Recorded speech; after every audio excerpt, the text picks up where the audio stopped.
పరదేశు గూర్చి అవగాహన. ఆదాము నుండి ఈనాటి వరకు క్రీస్తునందు బ్రతికి చనిపోయిన వారు ఒక స్థలంలో ఉంటారా? క్రీస్తు రానిది ఆ స్థలమే లేదు.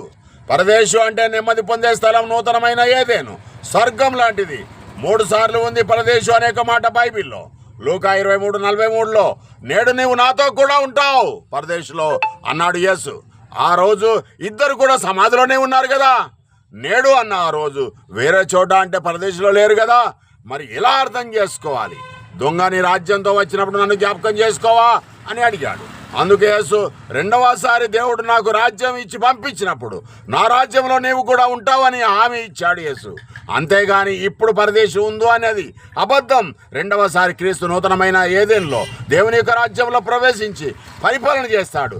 ఆ పరిపాలనలో నీతిమంతులైన అందరూ కూడా నీతో పాటు, దొంగతో పాటు నేను కూడా ఆ రాజ్యంలో క్రీస్తు రాజ్యం వెళ్తాం. ఇదే సత్యం.